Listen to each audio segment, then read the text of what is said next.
Okay, it's 11 a.m., so we're going to go ahead and get things kicked off here this morning. Thank you all for joining us. My name is Mike Yeager. I'm the lead generation manager here for World Synergy. We're excited to share with you cybersecurity, what you need to do before and after a breach. Today's program, we have lots of exciting information to share with you. Lots of information to go through. So we're going to get things moving here as quickly as possible. But before I get started, I've just got a couple of housekeeping notes to share with you. So this webinar is being recorded. After the webinar has concluded, we will go ahead and send out a copy link for you to take a look at and share the information for talking points to review afterwards if you'd like. If you logged in online, you should be able to see the title screen here, cybersecurity, what you need to do before and after a breach. You may submit questions throughout the webinar using the Q&A button located at the center of your screen. That about sums up the housekeeping. I'd like to go ahead and introduce today's speakers. First off, we have our CEO at World Synergy, Glenn Smith. Good morning. And President at World Synergy, Matthew Jones. Morning. With that being said, I'm going to go ahead and hand things over to the speakers and we'll get started. Hope you enjoyed the presentation. Thanks, Mike. Good morning, everyone. Thanks for taking your time out of your morning. This presentation, you can see the agenda is it's about 45 minutes. Matt and myself will go back and forth, and for those of you that are in security, you probably recognize this kind of format. It's we're following a NIST format framework, so kind of help you just be prepared as you go through these different sections. Hey Matt, would you mind going to the previous slide? Sure thing. Thanks. So our email addresses are here. They'll also be available at the end of this. I wanted to mention that I, besides the CEO of World Synergy, I also am a member of InfraGard. For those of you not familiar, it's infragard.org. It's a organization that's partnered with the FBI on providing information regarding critical infrastructure security breaches, tools that are available to you for free. So if you're not a member of InfraGard, you'd like to, you can go for that. You can go to that URL and join. I also sit as a chairman of the FBI Systems Academy, which is an organization local to Cleveland, and we're made aware of several security and cyber issues that are addressing not just this nation, but the whole world. So I'll make some references throughout the presentation as we get into it. All right, Matt, we go back to the agenda. Yep. So as I said, we'll go about 45 minutes. Matt and I back and forth. But please, if you have questions, as Mike said, please don't hesitate. Go to the chat and enter a question, so we make sure that we cover it. Next. So today's goal, as Glenn said a little bit earlier, really it's about educating you guys on the ways you can prevent or protect yourself, or what we like to say is mitigate your risks from a security perspective. There's never 100% foolproof way to be sure. Just you can see some of the hacks of the companies who have large budgets that they throw at security and all this stuff. There's never 100% guaranteed. So we want to talk about how we can mitigate that risk. And so all these things we're going to talk about today are about educating you on mitigating that risk. And we're going to utilize the NIST framework for how we go about that and how we talk about it. And so Glenn's going to share that framework with us. Oh, you kind of took my slide, Matt. Sorry, go ahead. So as Matt said, we're going to use the NIST framework for today's discussion, but there's dozens of other frameworks that are out there. So NIST is just one of them. I'm sure some of you have heard of ISO or CIS. So there's many of them out there. We're just using NIST for today. We'll mention a couple of the frameworks as we get into it. There we go. Thumbs up. So the first part of the presentation is really kind of focusing on user awareness, understanding what is cybersecurity, what some of the things to look for. So as I said, we're focused on NIST in this particular presentation, but there are other frameworks that are out there. One of the things that's interesting about the NIST is that from a maturity matrix or maturity model perspective, it's not really part of NIST. And so, I added C2, M2 for maturity model. There's other models that are out there.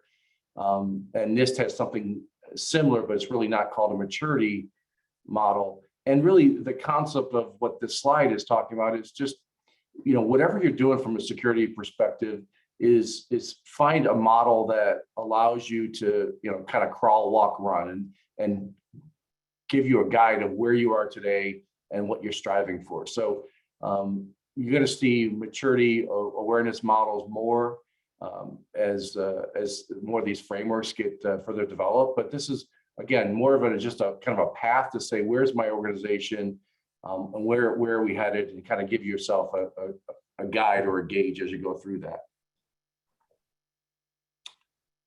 So as I said, there's lots of other frameworks out here. This is, this is the cybersecurity maturity model certification. So there's another framework here. I'm not going to spend a lot of time on some of these other frameworks. I just want to emphasize the fact that there are other frameworks and other ways of gauging where you are in the process.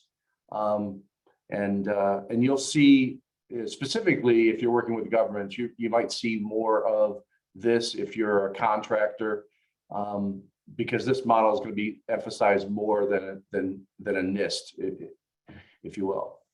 Next.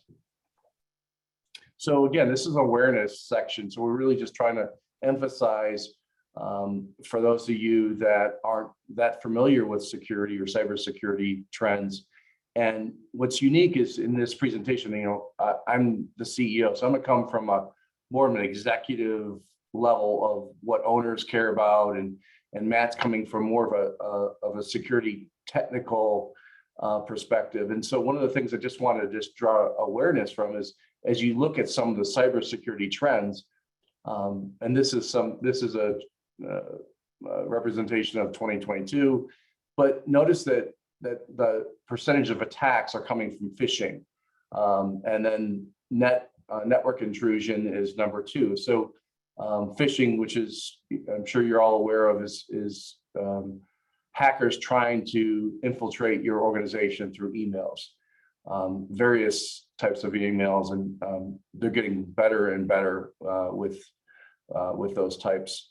And then the third is, you see the volume of security incidents by sector. It's important to note that financial services are the ones going to be most penetrated, most affected, because that's where the money is.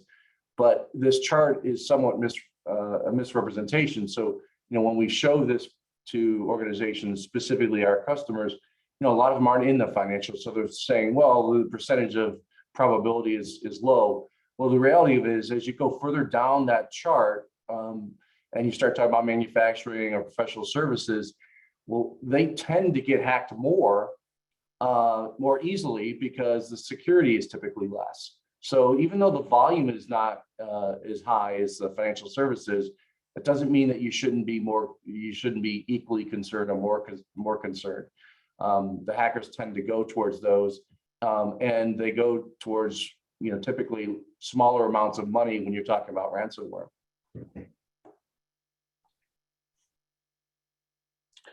So, we talk about, we just talked about phishing a couple times, and again, if there's a takeaway from today, from my perspective, is concentrate on user education and phishing. And so this particular model is just to kind of show you where security spending is in terms of what they're protecting. So 10% of that is focused on email, and those phishing attacks via email, 85% of them obviously involve human involvement. So, just kind of summarizing, when you think about security breaches in organizations, the majority of them are your own fault. Your users are doing things that they shouldn't be doing.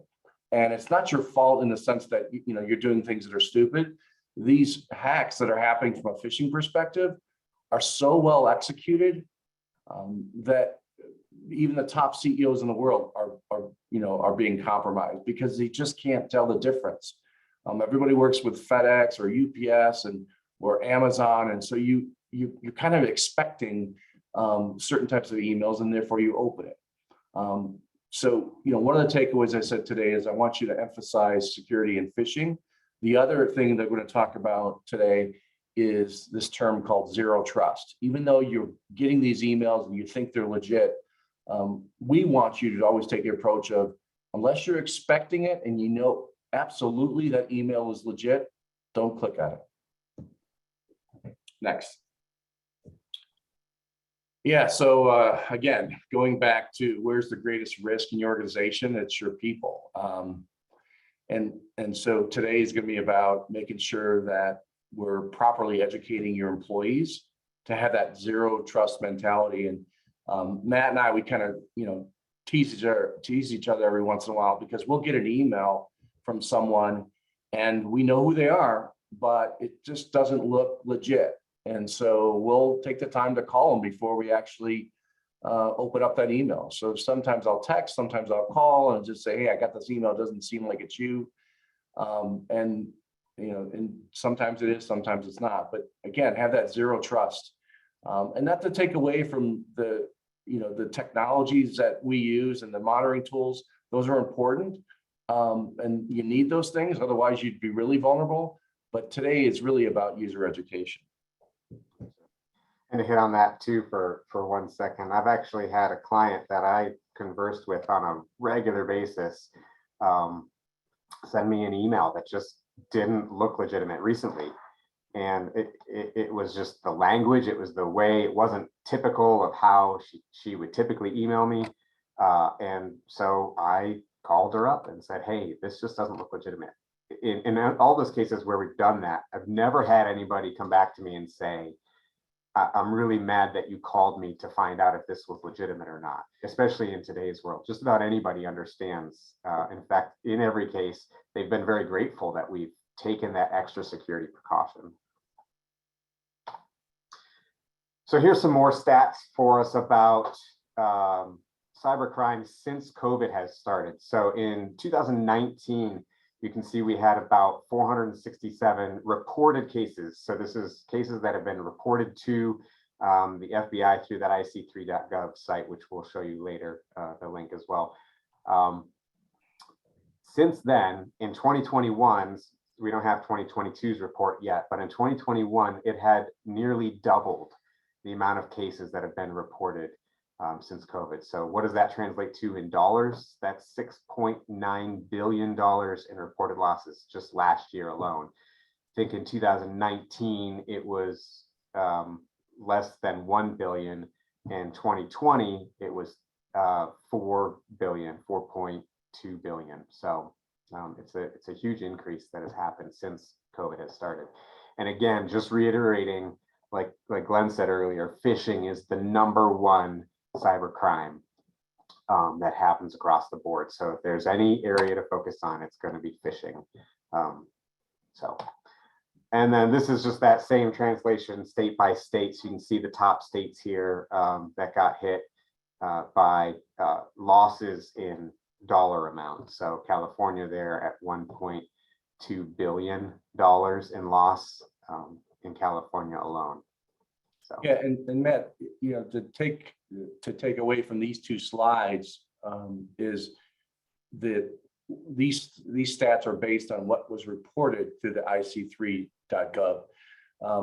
A significant amount, and the FBI doesn't know exactly what that is, but they suspect it's only a small portion of people that are actually reporting these hacks. So we expect these numbers to grow significantly in terms of the dollar amounts of billions as people start to report this. So we're looking for stats today to get from insurance organizations, because those are typically the next people that get contacted. So we're going to move on here to the next section. Yeah, so the next, again, part of this NIST is protect, prevention. One of the slides that I like to talk about, which is the next one coming up, is is how much protection do you need? How much can you afford? And another takeaway you'll see in a lot of these slides, especially if you get a copy of them, is that we're talking about protection or prevention, but you're never, and as Matt said, you're never really protected. I mean, nobody's protected. And so you got to come up with a loss restore chart that looks something like this to kind of figure out what's a acceptable amount of downtime for your business, and what's the cost of it. So there's a risk of how much revenue is lost during a downtime. Can you be down for a couple hours? Can you be down for a couple days? Or the loss of data. If you lost a year of data, I mean, what would that do to your organization? For a lot of us, it would be pretty impactful. For some of you, may not be. So the part of what that we have to do with all of our clients is look at what's a reasonable amount of risk for this organization today, and what it might be for tomorrow. Next. So I'm not going to spend a lot of time on this one. I just thought it's kind of an interesting slide that talks about the cybersecurity within our organization as it relates to the government. And so I think it's kind of interesting for you to focus where you are on the bottom of that chart, which is your organization, and then the various levels of government and how they're managing and focused on security. And you can see, as you specifically get up into the executive level, you can see some of those other type of frameworks that we talked about before, where NIST is up there, and there's a few others that you might be familiar with.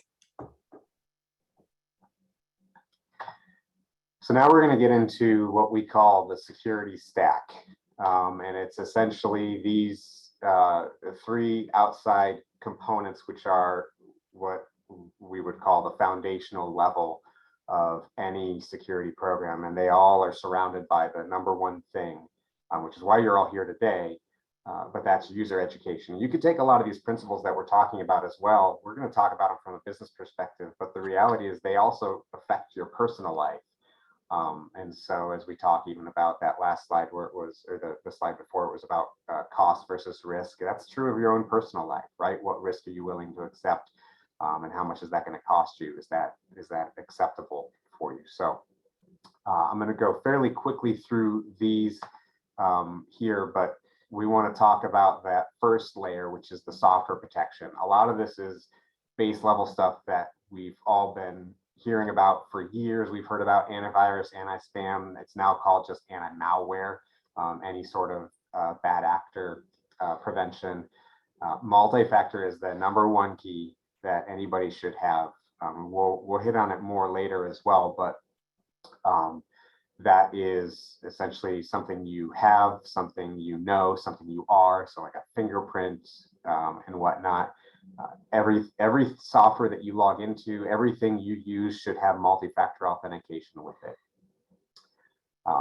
Risk assessments, pen tests, those are some that kind of look at, well, risk assessment should be for everybody. Penetration tests, that's where you have to look at what sort of compliance you're required to get, how much does that cost versus the risk you're allow for your business. That's basically, think of it like ethical hacking. So and then the other things, patching, website protection, all of that is kind of basic stuff. Backups are really the most critical of all of this. Backups can cover a lot of sins. Backups should be automated. They should be reviewed on a regular basis. They should be resolved immediately whenever there's issues with a backup, and they should be tested. So if you're a client of ours, We do that on a regular basis. At a minimum, we are actually testing full restores quarterly. And there's other layers of backups too. You should have, we call it a multi-tiered backup approach. So you have on-site and off-site backups.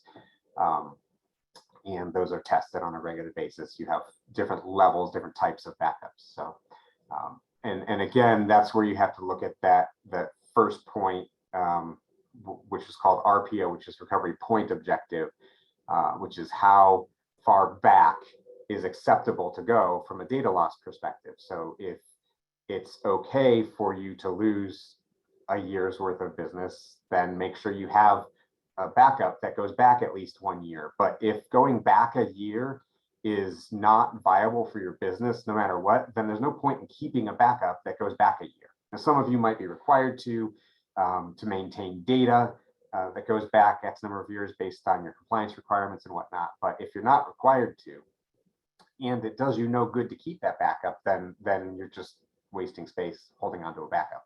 Conversely, if going back 3 days, let's say, is acceptable for you no matter what, then maybe there's no point in having backups every hour. That maybe doesn't do you a lot of good. So, and the other part of that is going to depend on what type of infection or malware or whatever it is that what type of breach you have as far as what's acceptable, what's not acceptable to. So, but backups are key to all of that. The second component is policy implementation. And this is really about making sure you know what to do before a fire happens. It's no different than making sure that on your building you have the map of the exit signs and knowing where to go if there's a fire in the building. Not only do you have it posted out there, but a lot of places, at least we did in elementary and high school, right? We did fire drills. So we would practice where to go outside the building. That's another part of policy implementation. Just because you have a policy written out doesn't mean that everybody understands how it works. So you should take the time to do a fire drill with your people. Make sure they understand when this happens, this is how we're going to react to it. So if you are an employee at your company, you should be asking, do we have these policies? Do we know what we're supposed to do when something happens? And if you don't know what to do, then ask so that you can figure it out. A lot of times what happens in the case of, let's say, a disaster response, there's maybe a phone tree that needs to be called. So you walk into you walk into the office and it's on fire. Who do you call besides the fire department, besides 911? Who do you call to let them know? What does that phone tree start? There should be things like that within your policy as well. And you should understand and know that. And having it written out doesn't help you if the building's on fire because you can't get in to look at it. So you do need to understand that you at least need to know the beginning part of that tree. And if you're part of that tree, you need to know who you call next. So the number one key to policies is making sure that you actually do it. A lot of companies, small businesses in particular, they don't even have these policies written out. So take the time to make sure that you have your policies written out and that everybody understands them. The last layer, I don't have any text for it because it's very similar to the software protection. It's just from the hardware side. So you want to make sure that your hardware is up to date, that is acceptable for the type of business that you have, where you're planning to grow. So if you're a 5-employee business, you're planning to grow to be a 50-employee business, your hardware should allow you to do that. It should follow along with that. So you want to make sure that it's strategic and whatnot as well, which as clients of ours, that's what we do when we sit down with you on a quarterly basis and we review hardware, we review software, et cetera. We review all this stuff with you. And the last one is why we're here today. This is all about user education. Without user education, none of the rest of this really matters. Like Glenn said earlier, nothing is 100% foolproof. So you have to be prepared for when those phishing emails sneak through a spam filter, or when your network gets breached. What do you do? How do you react? Again, part of this is that testing of your policies, making sure people know what they're supposed to do.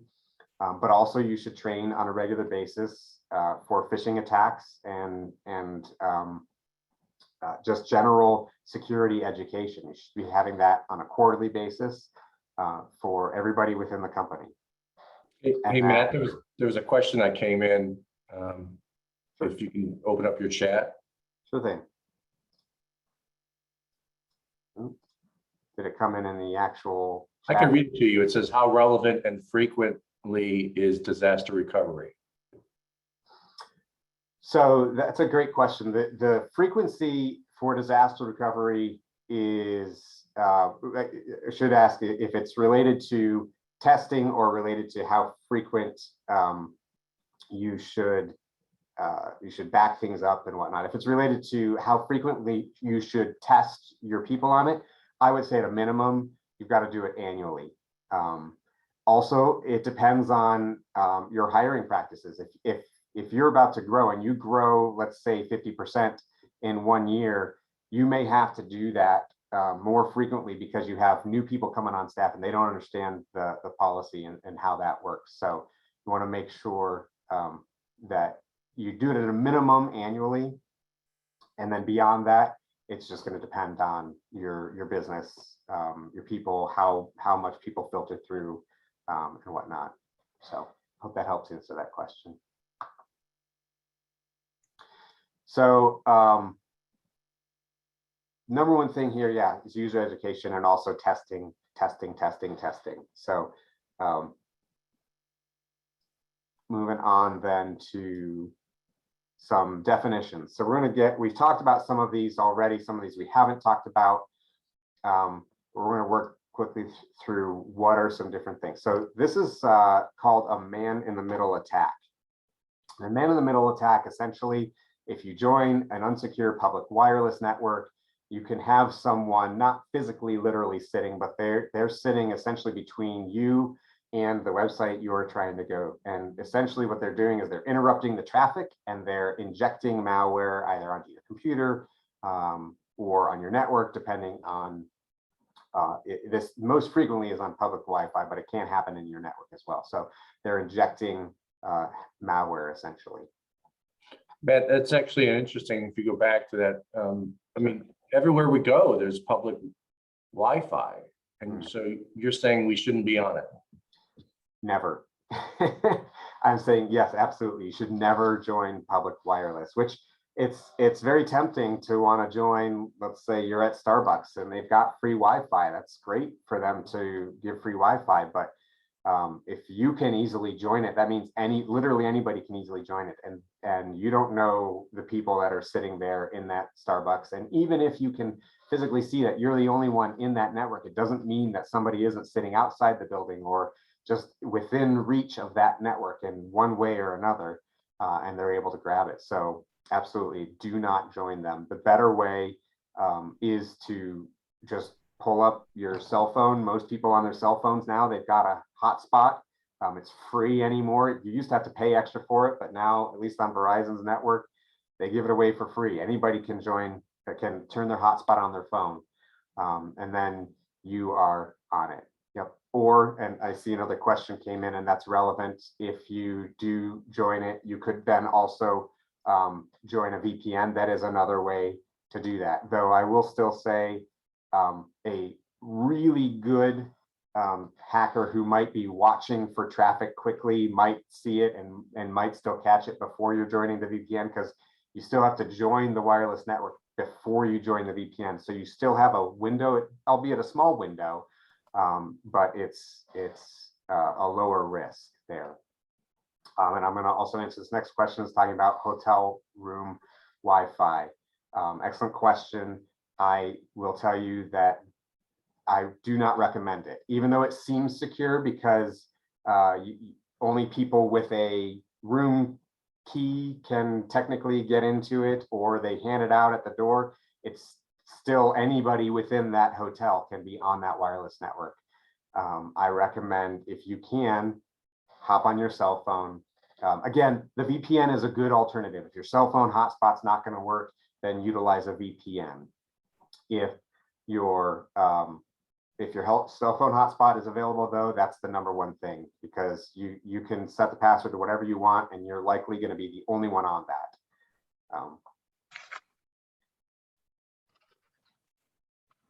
So the next one here is about phishing. And essentially, this is just the sending of fake emails that appear to be someone that they're not. A lot of times this is about, you've seen the emails from a CEO going to the rest of the people within the organization saying, hey, CFO to, or CEO to CFO, they're out of the country. I need you to wire money immediately to this new vendor. They really need it as soon as possible. And then you're wiring money to a fake account. So that's an example of phishing. There's lots of them. They appear reputable anymore. And like Glenn said earlier, they're getting better and better and better at those emails. And a lot of it has to do with a lot of the other things surrounding this, like social engineering and different things like that, where they're getting their information. So. Yeah, so just to kind of summarize what Matt said is never join public Wi-Fi. Emphasize that again. And phishing is one of the biggest risks.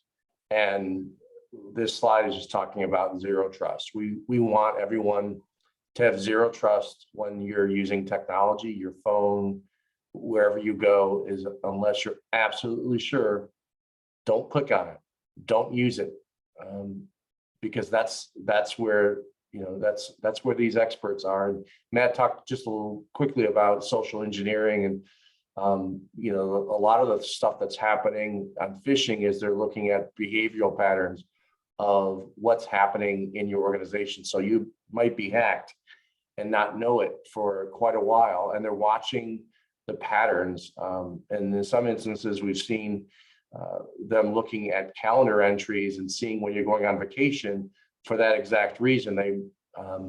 They know that someone's going on vacation. They know they're not able to be contacted, so they'll create a phishing email that looks, as Matt said, legit. Ask you to change wiring information, or change where my direct deposits go, what have you. So again, just another takeaway for today is zero trust. Unless you're absolutely positively sure, don't trust.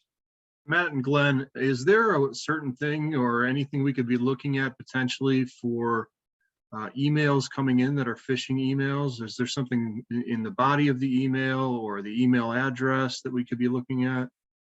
That's an excellent question. And actually, I have a screenshot to help show some of that in a little bit. So Okay. I'm going to pause that question for just a second until we get to that screenshot, because that'll be more helpful as we walk through that. So Great. Another thing here is what's called a 0 day. So 0 day is very possible that you could get a virus or what we call malware that could be unknown to the world. Nobody else knows it. If you think about it, it's got to start somewhere, right? And that's called a 0 day. Essentially, nobody knows about it yet. Your antivirus isn't going to catch it. Filters aren't going to catch it. What your Windows isn't going to stop you or prevent you. There are some protections that can help reduce 0 days, but a lot of times they end up getting through because they're monopolizing on a vulnerability that nobody knows about yet. So it takes time to get that patched, and there's always a short window from when that 0 day comes out until the patch comes out and the patch is then applied. So it is possible for you to be infected, and nobody yet know that it even exists yet in the world.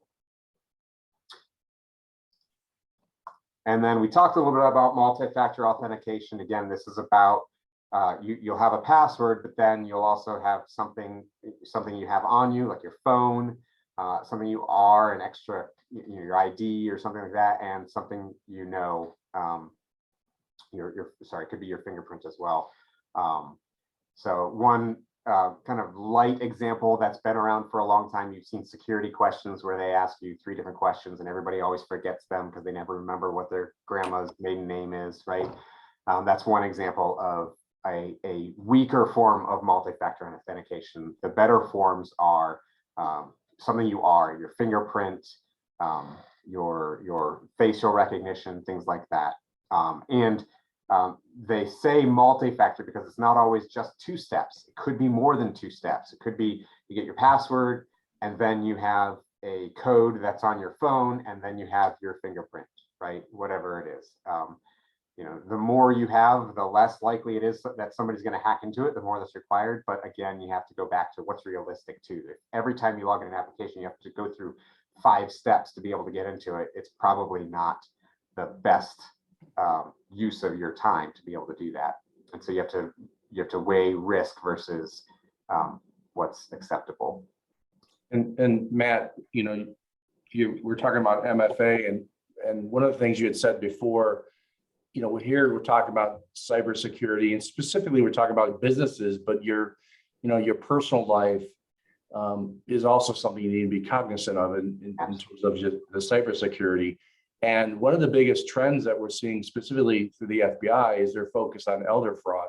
As we're all getting up there in age, a lot of hacks are happening at the elders, and MFA is a great tool to stop some of that stuff from happening. We all know it's a pain in the butt to have it. And you'll hear us even curse during the day. You're trying to log into a website, but you don't have your phone in front of you, and yeah, it's a pain, and it's a disruption, but it's absolutely essential. And again, talking about personal, if you got older parents and you need to protect them, if they're using tools, buying online, looking at their stocks, MFA is available, turn it on. It's an absolute necessity in elder fraud protection. Yep, absolutely. So let's get to those examples of what to look for. So here's an example, and this actually started coming out at the very beginning of COVID. People would receive these emails that looked legitimate. This looks very legitimate. It's from WHO, and they're talking about COVID, and everybody would want to click on something within here to say, hey, I want to know about COVID. I want to know how to stay safe, right? So the reason we use this is because we want to show the example of they're looking not only at personal trends of if you're on vacation or but they're looking at social trends too. What's going on in the world? If they're going to target the US, they're going to target whatever's happening socially in the US. So obviously elections are a big time that people tend to start sending more and more phishing emails related to whatever party affiliations or anything like that. That happens a lot around those. So people are watching the news, be it globally or be it nationally, and they're targeting people very specifically on these things. So the number one key here is, like Glenn said earlier, zero trust. First of all, if you're not expecting this, if you want to know about safety measures, you get an email like this from WHO, go online, Google search the World Health Organization, and go directly to their website from there, and then do your research and read it on your own. Don't click on a link in an email. And this is that example. Mike, I'm sorry, Glenn, this is your slide. I don't want to. Yeah, that's okay. You have a question coming in. Oh, okay. Yeah, for phishing, will someone be compromised by, went away here for a second, hang on. For phishing, will someone be compromised from simply opening the email, or do they have to actually take action, click on a link and then enter personal information? Great question. The answer is kind of yes. So you won't get infected from simply opening the email, but what you will do is you will let them know that your email is valid, essentially, and that it is monitored, because they will receive a report that somebody opened their email.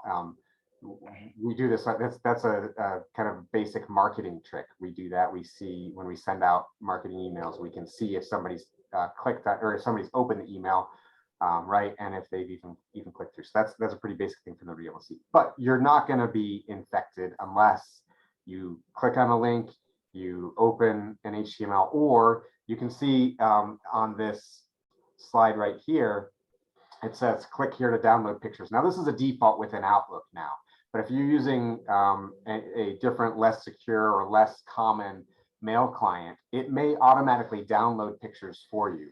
And that's where you start to get that risk, right? So I wouldn't download pictures from an email unless you are, because what happens is that ultimately caches that or stores it on your computer locally. Even though it's temporary, it does store it on your computer locally. So best to not download pictures unless you really need that picture and you're expecting it, right?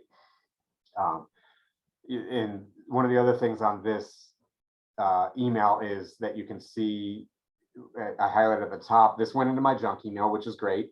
But we have a retention policy so that after 30 days, this email will automatically get deleted from within my junk email. If you're on Office 365, they've now defaulted that. That is a default policy within Office 365's junk mail policy. However, it's always adjustable. Another thing you can see that on this email is the red at the bottom. It says external email. Do not click this link. Everyone should have that on your emails. Again, it's just oh, I need to pause and think about this email. It's not, that line isn't going to actually protect you, but it's going to make you maybe pause and think about that email.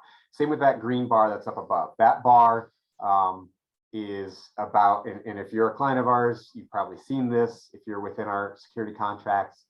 And this actually talks about reporting phishing to the company, right? And so in this case, I could click here to report this as a phishing email. And what that would actually do is suck it out of everybody's mailbox with the tool that we utilize. Suck it out of everybody's mailbox so nobody clicks on the link into it. And that's a technical term, sucking out. It is. It's very technical. Yeah. You can hear it too as it happens. And then, or I have the option to report this as safe because maybe I do trust this email, right? So. Yeah, and yeah, thanks for taking my slide, Matt. Sorry. So one of the things I want to emphasize, in addition to what Matt just said, is that, you know, as Matt said, these are tools that are installed to protect, you know, the user. But what we've noticed over time is that actually you can become numb to these messages and you just simply ignore them. So if the tool allows you to change the color or change the wording around so it looks different every once in a while, there's no necessarily any particular interval of time to change it. Just having that ability so your organization actually sees a different message or a different color. So again, depending on the tools, they may not allow it, but some of the newer tools are starting to allow that. We've got another question that came in, and what is your first recommendation to take once you've been compromised? Also an excellent question, but I am going to put that one on hold as well because we actually have a whole section about that just in a few slides here. So we'll get started on that. We'll answer that in just a little bit. Great. This is just another example to show of it's not just email that people are phishing. It also is now text messages. First of all, this one's pretty obvious. If anybody's sending you a Bitcoin, it's not legit, especially 3 Bitcoins. This is actually an old dollar amount. Well, and this is Australian anyway, but now I think Bitcoin's up to what, $35,000, somewhere around there. It's been fluctuating in the last several weeks, but yeah, if anybody's sending you a Bitcoin, it's not legitimate. I'm sorry, the same thing is true within text messages. Do not click on the links in a text message. Even if you're expecting something, let's say from FedEx, you know you're expecting a package. Don't click on the link in the text message. Go to FedEx.com, put in the tracking number manually. Don't click on the actual link. Yeah, so this slide might be hard to read, but that's not the takeaway from the slide. The slide is really talking about, you know, again, that various hackers are using URLs that look very similar to what might be legit. Now, this one is actually, you can see it's referencing a file up in the URL location, but so this is part of user training, right? And so what we want to emphasize is that if you're going to a particular website or you know, web page from a link somewhere, and it looks legit in the email because it says that, but then when you actually go there, then again, this looks legit, but but you got to look at the URL up on the top. And very specifically, I want to emphasize zero trust. If you don't know the URL is right, then don't go there. Because the hackers are registering domain names that look like FedEx, it'll say FedExDeliveries.com or something of that nature. So it'll actually have the right term, the right brand name. It'll have the look and feel like you can see here. But it's really, in this particular case, this is really a fraudulent way of gaining information. So I can't tell you how many, from the FBI perspective, when people are registering their complaints or their incidents, how many have happened from someone going to the wrong URL and losing their data. And again, it happens all the time. As I said before, the trend's happening more and more with elder, but it happens to all of us. Yep. Absolutely. So we're going to do some social engineering examples now. And Glenn, you want to talk about the first slide here? Yeah, and so I know my wife's not listening to this one. So, you know, she's, my wife's at home and she gets onto Facebook and she enters these surveys and all these various things from Facebook and Instagram. And some of these things are legit, you know, they're just fun, but in a lot of cases, they're actually capturing user information and storing it to then hack into your personal information by again, capturing this stuff. So zero trust, don't ever enter any surveys through Facebook or anything online unless you know it's absolutely legit. Because again, most of these times, yeah, here's another example. And I can't tell you how many of my friends have done these things, and it's interesting to see how many people get taken on this and how these things spread viral. But it's, as Matt said, it's social engineering. They're learning about what your interests are, what your favorite pet was, you know, all these different types of things so they can scam you better. So you're wondering why people are getting hacked. It's because you're giving them so much information. You're making your social media public. You're not just sharing it with friends. I mean, the list goes on. But, you know, again, we're talking about in this particular case, this is something personal, but those personal behaviors are being used for part of MFA, part of, you know, secondary security questions for your bank that you might use for business. So, you know, educating your family and friends is just as important, because they could hack, you know, your wife's account or your husband's account and then use that information to social engineer for your business stuff. One other thing I want to point out on here that's kind of our public service announcement for really child trafficking. See up there in the corner, we have this first day of 8th grade. Now 8th grade is a little bit old for this to really be applicable, but for the younger kids in particular, when you post those pictures of first day of and you know, put it on your Facebook and people are liking it and whatnot, that is a huge method for traffickers to go. If you can picture it this way, a trafficker might have that picture up and show a child, look, your mom posted first day of first grade. How'd it go after school? She asked me to come pick you up, right?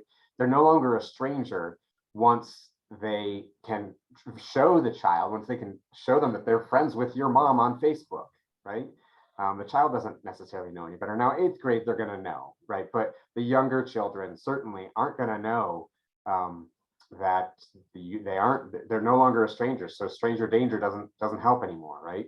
When they can prove that they are friends. So that's just our quick announcement there. Yeah, I mean, that's a really good point too. You know, that's not the intent of today, is really talking about, you know, students and child education, but you know, it's important to protect, you know, your family and your friends. And you know, to what Matt just talked about, a lot of people don't realize that when they're posting pictures, that a lot of times it has GPS coordinates So you could simply just post a picture of, of your backyard with, your children playing, and now they actually know where you live. So, you just got to be incredibly careful. And especially today, everyone's dealing with this that has younger kids. They're getting cell phones now, and user education is just child education is so critical. So if for those of you that have kids and have cell phones, if you don't have some type of tracking tool that's monitoring what they're doing, you better get it. And so those things are important when you talk about children's safety. The things that the FBI, when we do these educations, we say, if you're going to give your child a phone, you make sure it's protected, number one. Number two, let them know that it's not their phone, it's your phone, and you're letting them use it, and you're looking at everything that they're doing. And you need to, because you need to protect them. I can't tell you how many things that have been compromised because kids think Instagram and Snapchat are safe, and that, Snapchat goes away. It doesn't go away. Nothing goes away. And you need to educate our kids. We had a comment come in from somebody in the group saying that they use a special code word if somebody's picking up their children that isn't the mother or father. They have to know the code word specifically in order to be picked up by that person. Excellent. That's excellent. Perfect. Yep, absolutely.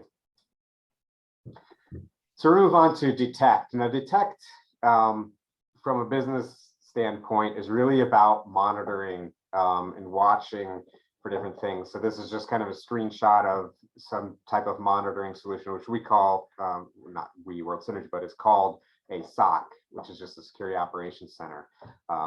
Just picture somebody with 7 monitors above their screen, and they're just kind of always watching and seeing what's going on. That's what detection is really about, just watching for events that happen, and then digging into those and seeing, why is it legitimate, is it acceptable, and whatnot. So that's what detection is really just about, is monitoring. The thing I can tell you from a personal standpoint is pay attention to alerts as they pop up on your computer.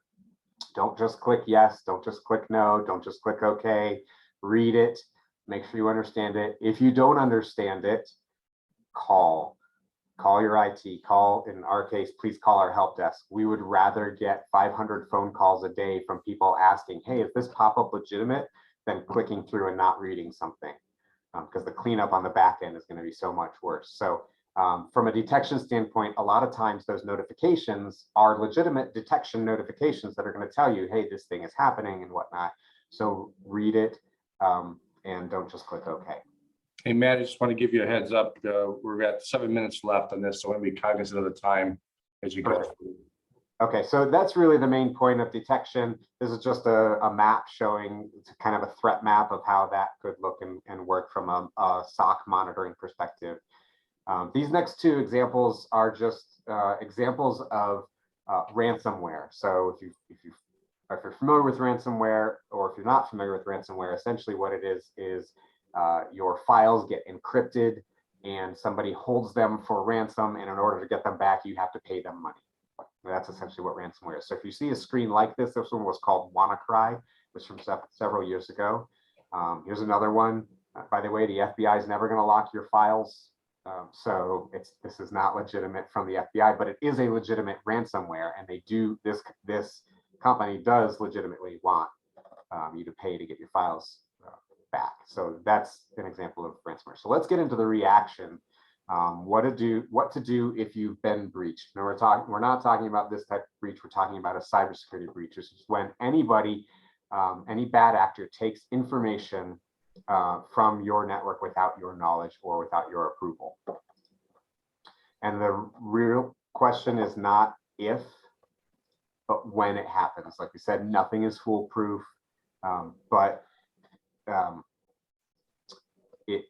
how do we be prepared, and what do we do when it happens to us? So that question was asked earlier. Our recommendation of what are the first steps.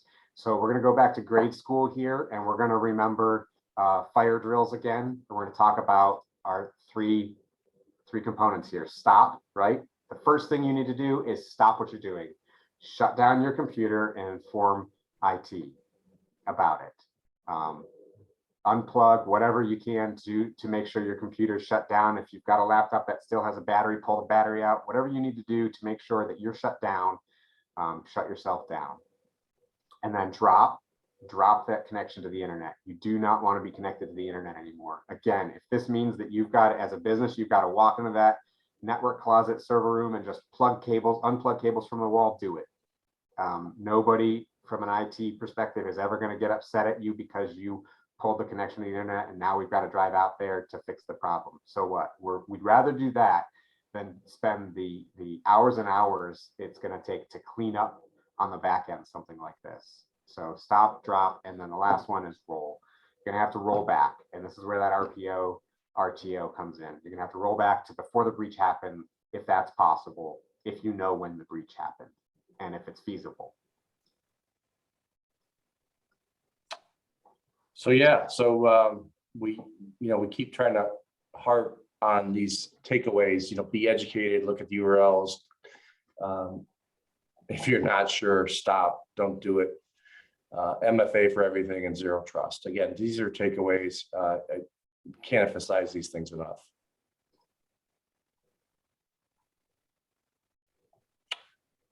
So what steps to take? So the ic3.gov, as I said before, not enough of the incidents get reported to the FBI. What I can tell you is that the latest stats that I've heard from the FBI is that if they are notified of the breach and there's been some money involved, they're having a great success rate of getting that money back, as long as it's reported within 3 days, because a lot of this stuff has to go through chains of command through banks. Even Bitcoin can be recovered. So don't think that, I did this yesterday, it's too late. Report it. And specifically, they're going to talk about, or you're going to ask a question like if you got ransomware. The FBI is never going to tell you to pay the ransomware.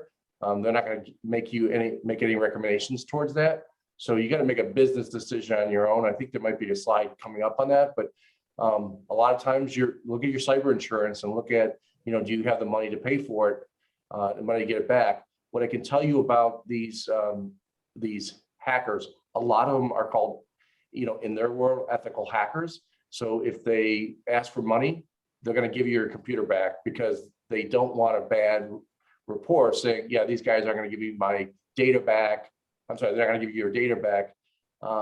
So you got to look at things from a business perspective. The FBI will sometimes tell you, yep, these guys have reportedly opened up your computers and given you, your data back if you pay the ransomware. The rest of this stuff here, I'm not going to go too much into it. It's just, in the event that you get breached, we're going to give you a report to fill out. A lot of times that's required from your insurance. So, keep a copy of what happened from the incident. And, if you didn't get caught, tell your IT, tell the manufacturer of your software, hey, this thing didn't get caught. It could be a 0 day. I've got another quick question here before we wrap up. Is this the kind of information that people see as part of World Synergy user education as part of the cybersecurity packages that are available? Quick answer is yes. It's part of ongoing training. We recommend our clients, our existing clients, come to this type of webinar as well, which we did invite our clients to this webinar. But for those who are not, then yeah, it will be part of the ongoing quarterly training that gets rolled out. Yeah, in fact, some of the tools that we use, like we're going to send out phishing emails to educate users and try to trick you. And in the event you click on it, some of the tools that we're providing now will provide you some training. So you got caught, you clicked on something you weren't supposed to. Here's some training on what to look for and what to avoid in the future. Matt, if you want to advance to the final slide where the contact information is available, we're up on time here. So I want to thank both you and Glenn for sharing such great information. As I mentioned earlier today, there will be a recording that's available. I'll also share the full slide deck with you, so you're able to read the information that we were unable to get to today. I think this was a great session for everybody, and hopefully you enjoyed it. We thank all of you for attending, and hope to see you again next time on our upcoming webinars in the future. Thanks, everyone. Have a great day. Thanks, guys. Thank you.